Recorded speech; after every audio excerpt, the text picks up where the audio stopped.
Philippine সিনেটের শুনানিতে অর্থ আত্মসাতের দায় স্বীকার করে ১২০ কোটি টাকা ফেরত দেন ক্যাসিনো ব্যবসায়ী কিম অং। এ টাকা তখন জব্দ করে ফিলিপাইন সরকার। পরে দীর্ঘ আইনি প্রক্রিয়া শেষে ফিলিপাইনের আদালতের রায় আসে বাংলাদেশের পক্ষে। একমাত্র দাবিদার হিসেবে সেদেশের আদালত পুরো টাকা বাংলাদেশকে ফেরত দিতে নির্দেশ দেন।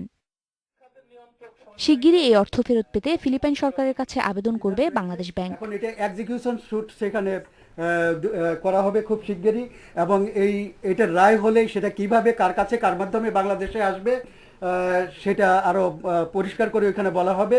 তো এটা হয়তো আগামী 2 সপ্তাহের মধ্যে আগামী 2 সপ্তাহের মধ্যে এটা হয়ে যাবে। রিজার্ভের অর্থ যেহেতু নিউ ইয়র্ক ফেডে বাংলাদেশ ব্যাংকের চলতি হিসাব থেকে চুরি হয়েছে, তাই ওই হিসাবেই এই অর্থ জমা হবে বলে জানান রাজি হাসান। খুব শিগগিরই এই টাকাটা আমাদের হাতে আসবে, বিশেষ করে যেখান থেকে গিয়েছে federal reserve bank of new York, সেখানে আমাদের কারেন্ট অ্যাকাউন্টে এবং সেই কারেন্ট অ্যাকাউন্টেই জমা হবে। সম্প্রতি অর্থ পাচার সংক্রান্ত আন্তর্জাতিক সংস্থা এপিজির মূল্যায়নে বাংলাদেশের অবস্থার উন্নতি হয়েছে বলে জানান তিনি। কালো তালিকার ঝুঁকি থেকে বের হওয়ায় বিদেশি বিনিয়োগ এবং দাতা সংস্থাগুলোর সহায়তার পরিমাণ আরও বাড়বে বলে মনে করছে কেন্দ্রীয় ব্যাংক। ইমন হারাজমি, ইন্ডিপেন্ডেন্ট নিউজ, ঢাকা।